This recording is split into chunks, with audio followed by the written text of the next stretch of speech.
못했다는 것을 잃은 것이고 얻은 것이 있습니다.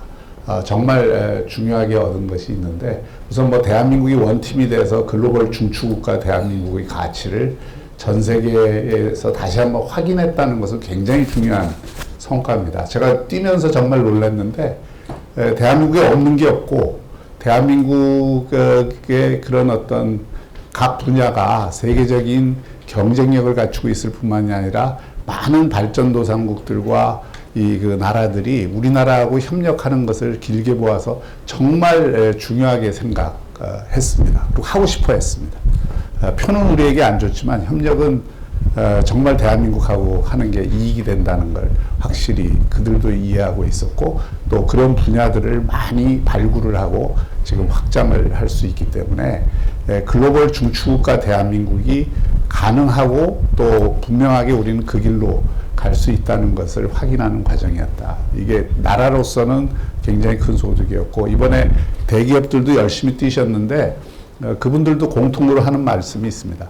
그동안은 시장이나 각 작은 나라들의 별로 특별한 관심이 없으면은 다 이제 구체적으로 이해를 못했는데 이번에 뛰면서 그 나라의 사정, 그 나라와 우리 기업들이 어떤 분야에서 협력이 가능한 건지 또 대한민국 기업이 세계에 어떻게 기여할 수 있는지를 확인하는 계기가 됐다 하는 얘기를 다 공통적으로 하십니다. 이런 것들이 이제 망회의 소득이다 이렇게 생각을 하고 이건 다 살려나가야 될 저희의 자산입니다. 부산의 입장에서는 저는 세 가지가 정말 중요한 성과라고 생각하는데 이 기회를 통해서 부산이 어디로 가야 되는가에 대한 비전이 분명해졌습니다.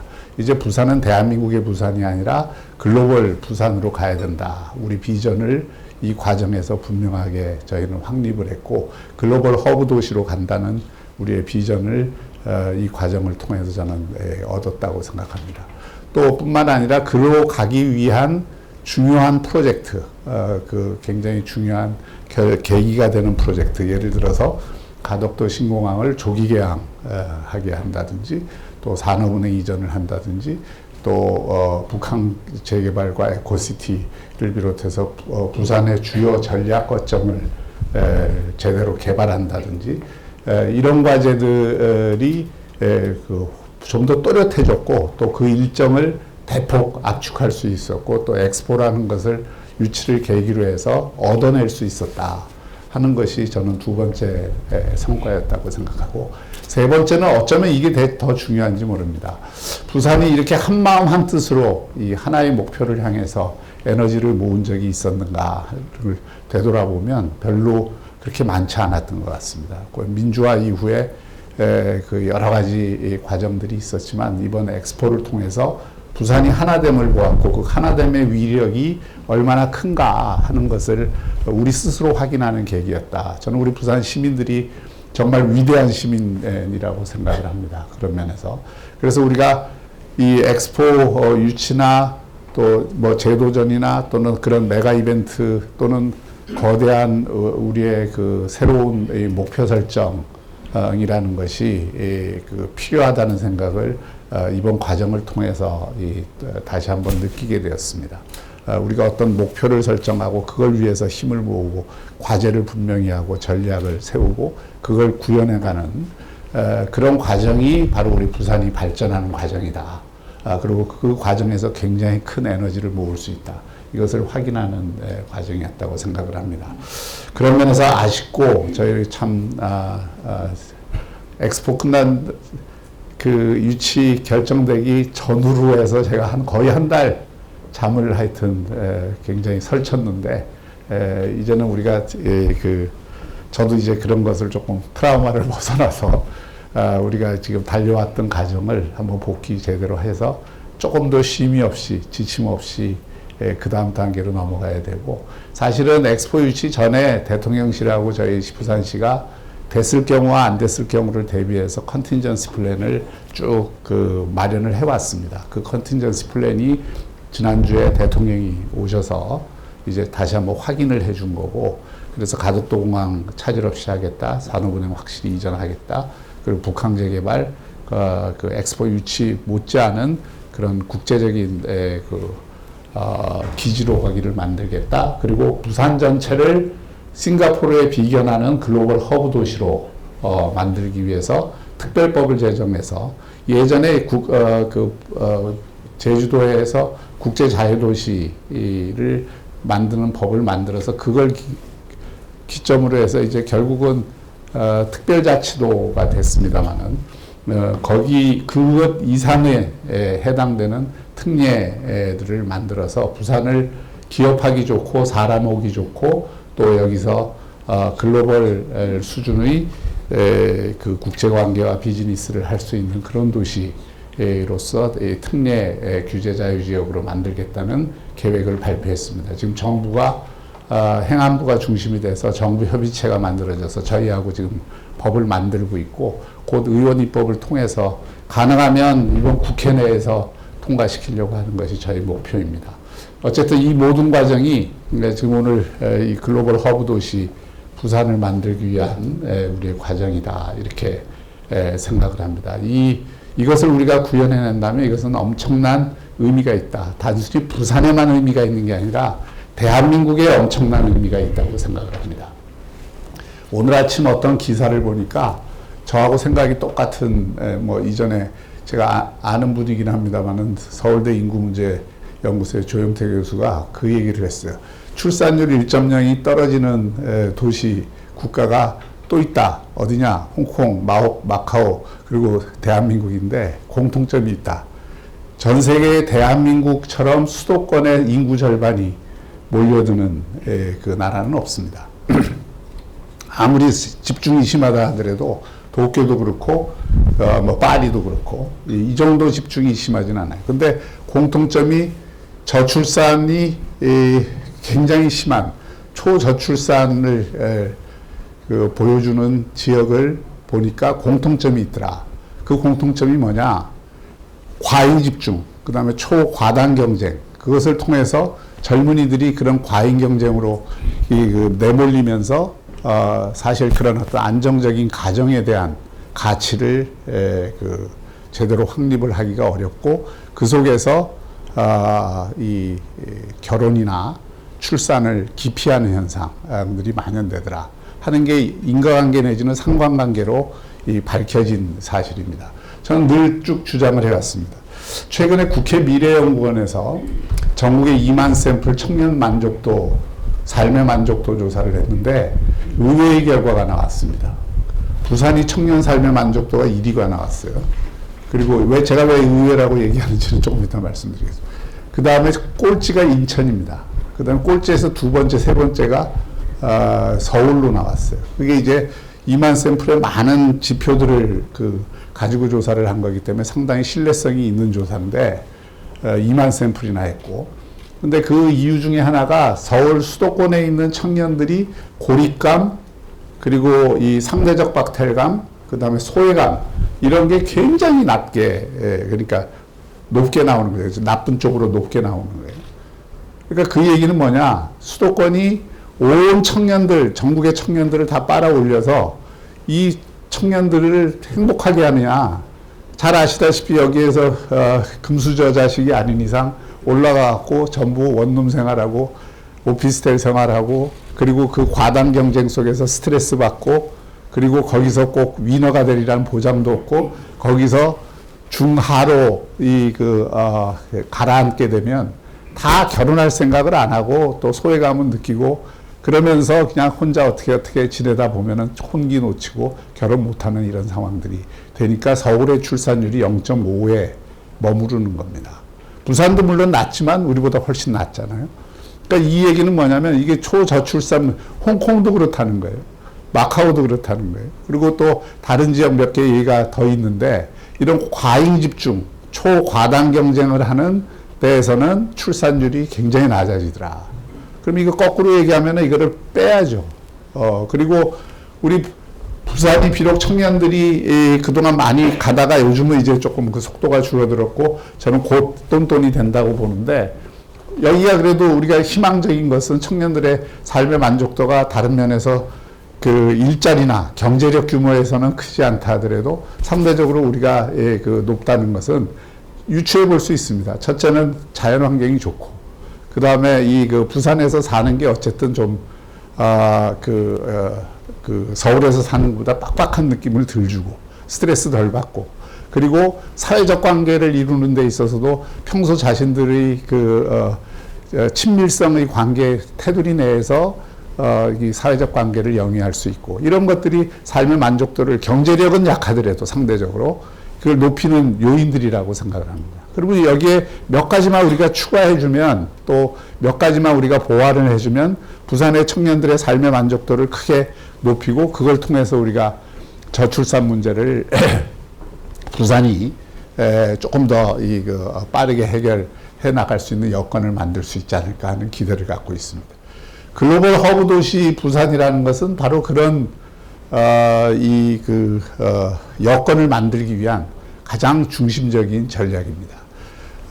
지금 모든 기술과 자본과 인재가 수도권으로 이게 몰리는 이 현상을 그대로 두고서는 이건 어떻게 이 문제를 극복할 수 없기 때문에 지금 윤석열 정부하고 부산시가 인식을 정확히 같이 하는 부분은 자, 이게 수도권이 그런 문제가 있어서 우리 지금 초저출산 문제가 우리 사회의 가장 큰 문제인데 그것의 원인이 되고 있을 뿐만이 아니라 모든 사회적 갭이나 불평등 문제들의 근원이 되고 있다라고 하는 것을 한다면 당연히 그러면 국토를 균형 있게 활용을 하고 또 새로운 축을 만들어야 되는데 이게 서울하고 다른 데하고 똑같이 나눠준다고 되는 문제가 아니다. 제가 늘 얘기하지만 떡을 나눠주는 정책으로는 이게 안 된다. 떡시루를 어딘가 만들어줘야 된다. 그럼 떡시루 만들 데가 어딨냐? 대한민국에. 서울 말고.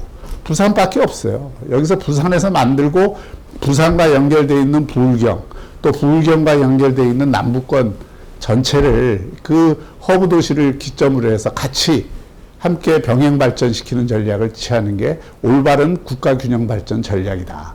이게 지금 윤석열 정부의 지방시대 정책이고 그 정책은 바로 우리 부산시가 입안을 해서 관철시킨 정책입니다. 그렇기 때문에 글로벌 허브 도시 부산을 만드는 건 부산의 전략일 뿐만이 아니라 대한민국의 전략이다. 거꾸로 생각하면 대한민국의 예를 들어서 90년대부터 우리가 이런 정책을 취해서 부산이 싱가포르나 홍콩 수준의 도시가 됐다면 또 그런 도시를 대한민국이 하나 더 갖고 있다면 서울 말고 하나 더 갖고 있다면 그게 얼마나 대한민국의 지금 존재하는 여러 가지 문제들을 해결하는 데에도 도움이 됐을 뿐만 아니라 대한민국의 새로운 도약을 위해서도 큰 힘이 되었겠느냐.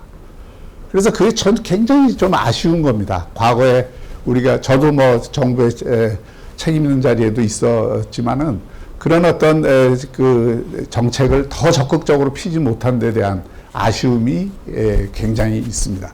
우리가 엑스포를 통해서 사실 하려고 했던 건 그걸 지금이라도 늦지 않았다. 한 번 더 해보자는 우리의 기획이었고 그 기획은 지금도 엑스포 유치 여부와 관계없이 우리가 반드시 구현해야 되는 그런 과제이고 우리의 비전일 수밖에 없다고 생각을 합니다. 엑스포 유치를 통해서 우리가 얻은 성과 중에 하나가 이 부산이라는 브랜드가 굉장히 많이 지금 알려졌습니다. 그리고 부산이 그동안은 대한민국의 서울만 있는 줄 알았더니 부산도 있네. 근데 부산에 와보니까 부산에 150개국의 지도자들이 왔습니다. 엑스포 유치 때문에 저희가 초청을 했고 그들을 제가 다 만났습니다. 그리고 만나고 돌아간 사람들은 부산에 대해서 오케이. 부산이 굉장히 매력적인 도시다. 부산이 그리고 협력할 부분이 굉장히 많다. 서울만 있는 게 아니구나. 이걸 다 알고 돌아갔어요. 우리가 그 과정에서 자매도시도 20여 개가 늘어서 지금 자매도시도 우호도시가 거의 60여 개까지 이제 늘어나게 됐고, 그리고 그런 어떤 과정에서 도시외교의 지평뿐만이 아니라 우리가 교역이라든지 기술협력이라든지 인재협력을 할 수 있는 지평이 굉장히 많이 커졌고, 또 세계의 자본들이 부산에 주목하는 이런 흐름을 만들어냈습니다. 사실 저희가 기업 유치도 부산은 조그만 기업들밖에 없어갖고 기업 유치 액수 자체가 그렇게 크지 않았습니다. 3년 전만 해도 기업 유치 액수가 3천억, 4천억에 불과했어요. 지금 계속 제가 들어온 다음에 조 단위로 돼서 금년에는 4조를 돌파했어요. 내년에는 6조를 돌파할 생각입니다. 그러니까 지금은 과거에는 부산의 매력을 그렇게 브랜드 가치라는 게 그런 건데, 부산의 매력을 그렇게 못 느끼던 기업이나 자본들이 부산 이거 잘 하면은 이게 글로벌 허브 도시 수준으로 끌어올릴 수 있는 서울 다음의 잠재력이 있는 도시구나 하는 것을 인지하게 되고, 거기에서 그러면 이제 땅의 매력이 올라가는 거죠. 아, 여기 한번 투자해 봐야 되겠네 하는 생각들이 있는 거고, 또 거기에 우리가 마침 좋은 땅들을 지금 개발을 해놨습니다. 북항도 개발해놨고, 에코시티도 개발했고, 기장도 개발해놨고, 또 이 지금 센텀 2도 곧 개발을 할 거고, 또 가덕도 공항 배후에 엄청난 에어시티를 저희가 개발을 할 거고, 이게 좋은 땅들이 생긴다. 이게 좋은 땅들이 생기면 그 땅에 투자할 그 기업들이 생기는 거고, 그 기업들이 이제 여기 와서 사업을 할 수 있는 환경이 만들어지고 돈벌이가 된다 그러면 물밀듯이 우리가 끌어들일 수 있는 여건이 됩니다. 그걸 끌어들이는데 부산이 이미 매력이 굉장히 많습니다. 잘 아시다시피 부산이 세계 2위 환적항이고 7위의 컨테이너항이고, 보도를 보셨는지 보셨겠지만 금년에 물동량이 엄청나게 늘었어요. 특히 환적 물동량이 굉장히 늘었습니다. 환적 물동량이 늘었다는 것은 그만큼 부산의 위치가 좋다는 얘기예요.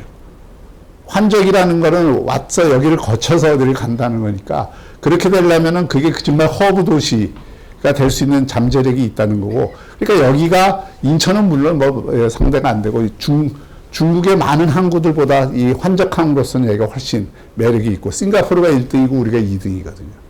그러니까 이걸 우리가 계속 살려나가야 됩니다. 항만을 스마트화하고 그런 어떤 이곳의 외국 상선들을 더 많이 들여서 그런 어떤 해운을 여기 세계적인 싱가포르에 못지않은 항만을 만들어야 되는데, 거기에 꼭 필요한 것이 물류공항이 있어야 돼요. 창의공항이 있듯이 부산에 물류공항이 있어야 되는데, 가덕도 공항을 많은 분들이 우리 여행하기 편한 공항으로 자꾸 생각하시는데, 여행하기 편한 공항을 만들어 드리는 것도 이유 중에 하나지만, 물류공항으로 이걸 우리가 만들어야 됩니다. 물류공항으로. 지금 대한민국 항공 물류의 95%가 인천공항에 있는데, 세계는 이미 택배 시스템으로 가고 있잖아요. 그리고 우리가 세계적인 환적항을 갖고 있기 때문에 여기에 물류 환적공항을 여기 동시에 갖는다면 그 시너지가 저는 상당하리라고 보고, 이것만 성공하면 가덕도 활주로 하나를 또 바로 만들어야 될 시점이 올 겁니다.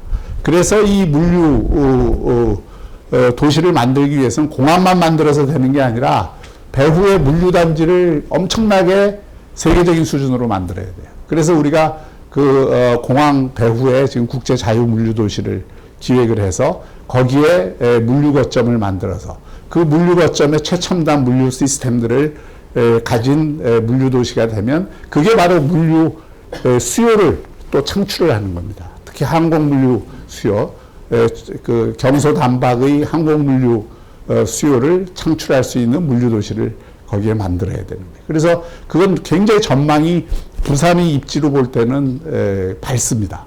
그래서 그걸 해야 되는 거고, 그런 물류가 있는 곳에 금융을 해야 되는 거죠. 사실은 그걸 이제 그동안 하려고 했는데, 외국 금융기관이나 국내 금융기관들이 여기 와갖고 이 지역 경제하고 연계가 돼서 금융을 하는 것이 특별한 메리트가 없었기 때문에 그동안 제대로 안 된 건데, 저희가 산업은행 이전을 여기 하려고 하는 이유, 또 여기에 디지털 금융 쪽을 우리가 조금 선제적으로 하려고 하는 이유, 그리고 우리가 이제 글로벌 허브 도시 특별법을 통해서 부산 전체를 금융 특구화 하려고 하는 이유도 여기에 있는 겁니다. 결국은 물류에 기반을 해서 금융이 결합이 되면은 그것이 금융도시로서의 탄탄한 기반을 얻을 수 있고, 산업은행이 여기 오는 것은 단순히 금융기관 하나 오는 것 이상의 의미를 갖고 있습니다. 왜냐하면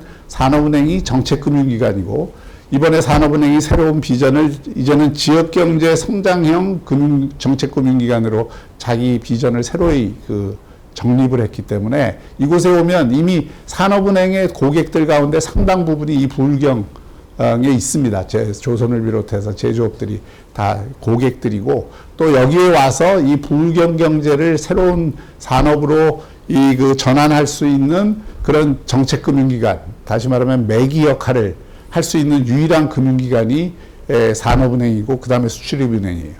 그런 산업은행을 여기에 온다는 것은 그런 우리가 강력한 정책금융기관, 지역경제와 연계할 수 있는 강력한 정책금융기관을 영입을 하는 것이기 때문에 그것이 그렇게 전략적으로 중요한 과제가 되는 것이고, 이건 반드시 우리가 어떤 이웃에서라도 정부는 이미 절차를 다 밟았기 때문에 국회에서 단 한 줄, 산업은행의 본부는 서울에 둔다, 그걸 대한민국에 둔다라고만 바꾸면 됩니다.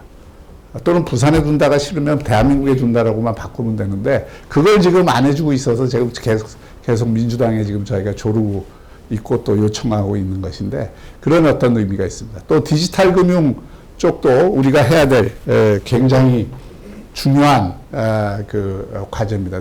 남들보다 좀 빨리 할 수 있는, 여기가 블록체인 특구고, 또 우리가 디지털 금융에 대해서는 누가 꼭 퍼스트 무버라고 할 수 없기 때문에, 이왕 우리가 금융 허브를 할 거면 디지털 금융 부분에서 우리가 좀 선제적으로 해야 된다. 여러 가지 규제의 제약과 이런 게 있습니다만, 부산을 좀 그런 규제를 조금 완화해주고, 그래서 우리가 디지털 상품 거래소를 지금 이미 지금 입찰에 들어가서 되는 거고, 그런 거래소가 만들어지면 이 근처에 상품들을 디지털화해서 거래하는 것 포함해서 앞으로 STO까지 거래할 수 있는 그런 장이 만들어질 겁니다.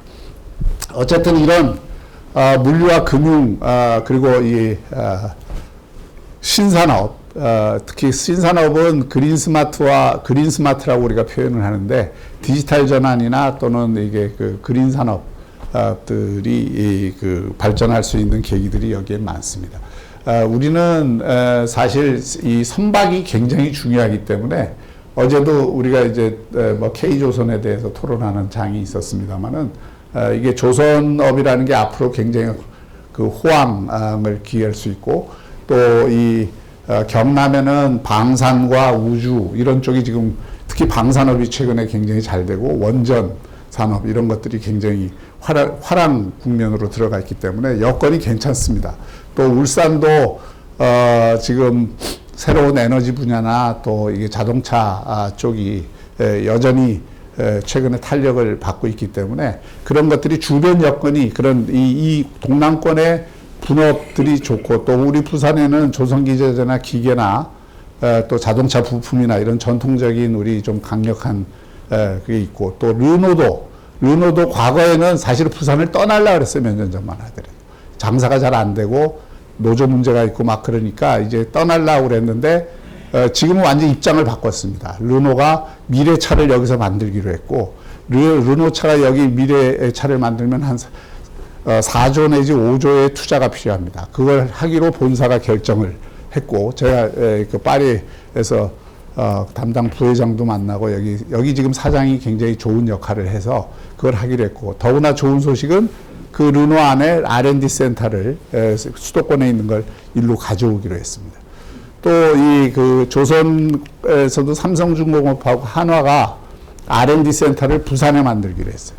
그러니까 이 대기업들도 왜 전부 수도권으로 가다가 여기에 이제 관심을 갖기 시작하냐. 수도권에 가면은, 특히 조선은 이게 R&D 센터하고 현장하고 거리가 너무 멀어서 그런 거에 대한 불편함들이 있는 거예요. 그러니까 부산에 있으면 그래도 거제하고는 굉장히 가깝고, 또 그런 어떤 유기적인 연계가 더 낫다고 보고, 또 그 기업들도 이제는 지역을 좀 더 살려야 되겠다는 차원에서 부산에 그런 R&D 센터를 몇백 명씩 고급 인력을 고용하는 R&D 센터를 가지기로 한 겁니다. 그게 숫자가 많은 것 같지 않아도 그런 게 하나 둘씩 들어오기 시작하면 이제 흐름이 만들어지고, 그 트렌드를 통해서 우리가 신산업적으로 전통 제조업도 디지털 트랜스포메이션을 하고, 신산업 초기술 쪽으로 초격차 기술 쪽으로 개발을 해서 갈 수가 있고, 또 그 외에도 우리가 부산은 지금 기장의 전력형 반도체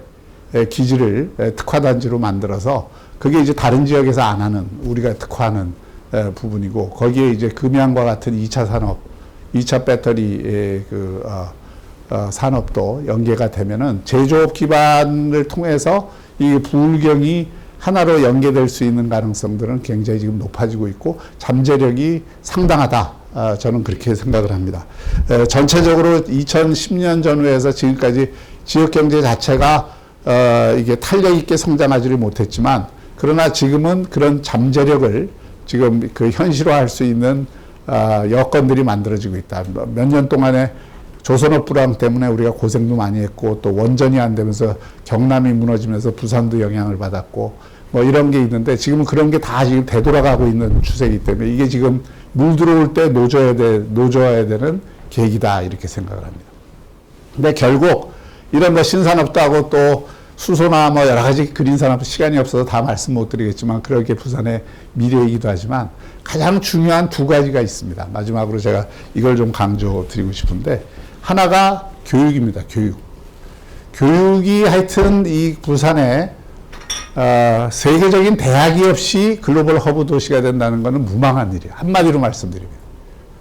대학이 뭐 다 죽을 쓰고 있는데 그 도시가 글로벌 허브 도시가 된다? 그 얘기는 두 가지 면에서 틀렸습니다. 하나는 인재 양성이 제대로 되기가 어렵다는 측면이고 글로벌 수준의 인재 양성이 되기 어렵다는 거. 그게 안 되면은 외부에서 좋은 인재들을 끌어들이기도 어렵습니다. 왜냐하면 자녀들 교육도 시켜야 되고 그렇게 해야 되는데 일로 유입하는 그거 가운데 효과 중에 가장 큰 게 지금 수도권으로 저렇게 많이 빨려 들어간 이유 중에 하나가 교육 때문이잖아요, 결국.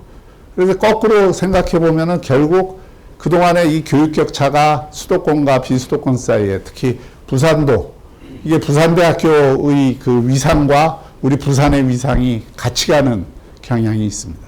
그리고 부산을 글로벌 수준의 대학을 만드는 작업을 해야 돼요.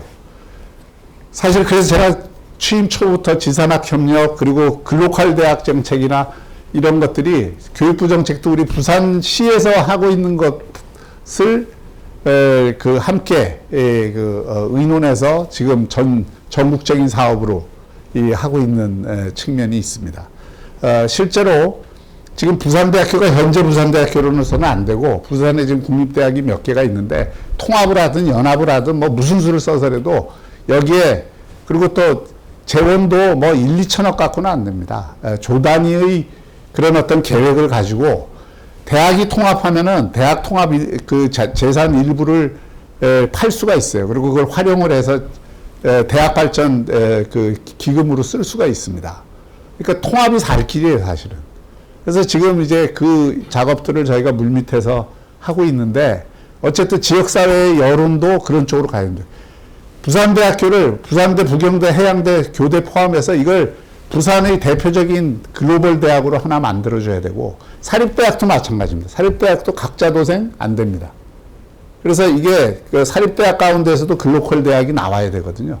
그래서 이제 그 작업을 총장님들하고 마침 우리 지역의 대학 총장님들이 혁신 마인드를 가진 분들이 많아서 지금 그 작업을 열심히 지금 하고 있습니다. 이게 성공을 해야 됩니다. 또 하나는 대학뿐만이 아니라 그래서 대학들도 지금 다 대학이 살려면 이 그 10년 안에 다 지금 뭐 거의 이대로 가면은 다 벚꽃 지는 순이 아니라 벚꽃 피기 전에도 다 가게 돼 있어요. 그리고 대학을 전부 혁신 공간으로 만들고 산업 기지로 만들고 대학 간에 연계하거나 통합하거나 연합하는 이런 큰 흐름을 만들어서 구조 조정을 안 하면 대학이 살아남을 방법도 없고 대학이 더 클 수도 없습니다. 여기에 대한 문제의식이 너무 약해요. 제가 2005년부터 사실 이 주장 했는데 아무도 그 생각 안 했는데 왜냐면 인구 통계를 보면 금방 나오는 게 답이거든요. 지금 교육청도 제일 문제가 뭐냐면 지금 교육 그 초중고등학교가 2만 5천 명 그 초등학교 입학생을 기준으로 해서 다 시설이나 교사나 이런 게 지금 마련되어 있습니다. 4년 뒤가 되면 그게 15,000명이 돼요. 15,000명. 그거 어떻게 견디겠습니까? 지금이야말로 교육 혁신이 안 되면 아무것도 할 수 없는 그 상황이라고 좀 극단적으로 얘기하면. 그래서 이제 두 가지를 해야 됩니다. 교육청하고 다행스러운 거는 전국의 시장 교육감, 도지사 교육감 가운데 우리 부산이 호흡이 제일 잘 맞습니다. 나머지는 보수 진보 갈려서 안 되고 뭐 보수끼리도 마음이 안 맞아서 안 되고 그러니까 정책을 같이 하는 경우들이 별로 없는데 우린 지금 그래도 정책을 굉장히 지금 같은 레벨에서 지금 하고 있고 굉장히 연대가 잘 되고 있습니다.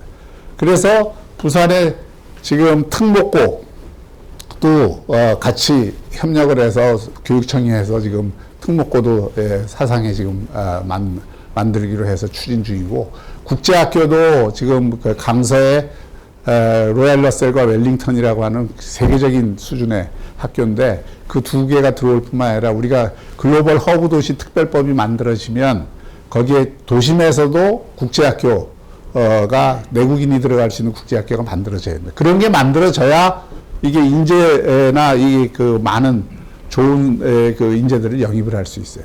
또 그 수준에 필요한 특목고가 필요합니다. 또 부산에서만은 교육은 좀 부산에서 시키는 게 희망이 있겠다 하는 여러 가지를 보여줘야 됩니다. 뭐 여러 가지 정책이 있지만 영어하기 편한 도시를 통해서 부산에서만큼은 영어 하나는 애들 교육 확실하게 시킨다. 이거 하나 보여주는 게 간단하지만 굉장히 간단하지는 않죠. 중요한 얘기고, 또 지금 저희가 하고 있는 게 이제 늘봄을 부산이 제일 먼저 내년부터 전면적으로 시행하는 걸 지금 기획을 하고 있는데, 그것은 지금 저출산 문제하고도 긴밀히 연결되어 있는데, 결국은 뭐 가치관의 문제를 떠나면은 아이들을 키우기 좋은 환경을 만들어주는 게 제일 중요한 건데, 그 핵심은 결국 어머니도 나가서 일을 하고 돌아와서 아이 걱정을 덜하게 만들어 주는 게 제일 중요한 거죠. 그 다음에 사교육비 경감해주고, 이런 것들이 이제 중요하고, 다른 뭐 여러 가지 아까 아이 다 같이 키움이라는 부산의 잘 자란 정책들이 굉장히 많습니다. 그리고 실제로 도움이 되는 정책이 많은데, 본질적인 거는 어쨌든 저녁 7시까지는 공공이 책임진다 하는 그 마음을 갖고 이걸 풀어야 되거든요. 그래서 저녁 7시까지는 하여튼 공공이 책임지는 그 늘봄을 그 학교를 이용하든 우리 그 부산시가 갖고 있는 각종 센터들을 이용을 하든 들락날락을 이용하든 뭐 하여튼 그걸 맵을 해서 부산부터 이거를 전면화하는 작업을 지금 기획을 지금 해서 내년에 부총리하고도 이제 얘기한 게, 부산이 전면화해서 그거를 성공하면 전국으로 확산하겠다. 이건 이제 저출산 정책으로도 굉장히 중요하고 여성 정책으로도 굉장히 중요한 정책입니다. 그래서 이걸 지금 기획을 하고 있고, 그래서 이런 걸 통해서 사실은 이 부산에서 아이 키우기 좋다, 교육하기 좋다 하는 얘기가 다른 데서 나와야 부산이 글로벌 허브 도시가 될 수 있는 겁니다. 그래서 이게 교육이 제일 중요하다는 말씀이고, 나머지 마지막으로 하나는 결국 우리 부산이 먹고 사는 거는 문화 관광으로 가야 거기에서 가장 많은 그래도 그 부가가치도 나오고, 또 주민들이 민생에 직접 연결되는 그런 서비스들을 발전을 시킬 수가 있습니다. 그래서 그 부산이 글로벌 허브 도시 되는데 글로벌 문화 콘텐츠가 있냐? 있죠. 뭐 영화제도 있고 몇 개 이제 있긴 있습니다만은 태부족입니다. 굉장히 부족해서 이걸 이제 저희가 어떤 도시에 가든지 지금은 사람들이 소득 수준이 높아지고 눈높이가 높아지면 아트를, 예술을 즐기는 게 1번입니다. 그래서 어딜 가든 우리가 제일 관광할 때 미술관, 그 지역에 가장 뛰어난 세계적으로 유명하다는 미술관을 제일 먼저 가고, 또 이 박물관 가고 다 그러잖아요. 그러니까 또 이 음악을 즐기는 사람들은 음악 콘서트홀을 가고, 그러니까 그런 것들을 이제 세계적인 수준으로 갖추는 일을 지금 하고 있고, 그래서 저희가 이제 뭐 곧 그 발표가 되겠습니다만은 세계적인 미술관과 저희가 협약을 해서 유치를 하는 작업도 지금 마무리 단계에 있고, 또 2대 1원을 세계적인 아트파크로 만들어서 덴마크에 가면 루이지애나 미술관이라고 1시간 거리인데도 덴마크 여행 가면 거기를 가는 사람들이 굉장히 많습니다. 그게 미술관도 좋지만은 그 풍경이 좋아서 가는 거거든요. 근데 거기보다 우리 2기대가 훨씬 좋습니다. 그러니까 거기에 컨텐츠만 제대로 넣으면 세계적인 그 문화 관광지로 만들 수가 있는 겁니다. 그런 컨텐츠를 계속 개발을 해야 되고, 그리고 관광도 지금 부산이 최근에 굉장히 다양해지고, 중국 관광객이 안 오는데도 관광객이 지금 팬데믹 이전까지 올라섰고, 내년은 더 늘어날 거고, 금년에 특히 그 엑스포 유치하면서 트립닷컴이 2023년에 부상하는 세계 여행지 2곳으로 이 부산과 비엔나를 선정을 했고, 내셔널 지오그래픽은 25곳 숨막히도록 아름다운 곳으로 부산을 선정을 했어요. 그러다 보니까 지금은 외국 관광객들이 굉장히 다양해졌습니다. 다양해지고 많은 그 관광객들이 들어오고, 크루즈들이 이제 내년에 더 많이 들어올 텐데, 그렇게 이제 들어올 수 있는 여건도 만들어야 되고, 다행스러운 거는 최근에 부산이 국제회의 도시로 세계 5위입니다, 지금. 마이스 도시로 12위입니다. 근데 서울보다도 부산이 컨벤션이나 국제적인 회의하기는 좋은 도시다라는 정평이 지금 나 있어요. 서울에서 그런 회의를 하면 국내에서 주최를 하고 뭐 그 학회를 하든 뭘 하든 서울에서 왔다 가는 사람들이 되는데 여기 오면 어쨌든 머물러야 되거든요. 1박 2일이든 뭐 이렇게 2박 3일이든 머물다 보면 머물면서 자연을 즐기고 뭐 이렇게 좀 스트레스 릴렉스 하기는 부산이 훨씬 좋다 하는 그 뭐 정평이 나 있는 얘기라서 이쪽 수요가 굉장히 많이 늘고 있습니다. 그래서 마이스 산업을 그 관광의 중심 산업으로 저희가 키워내야 되는 것도 굉장히 중요한 부산의 과제입니다.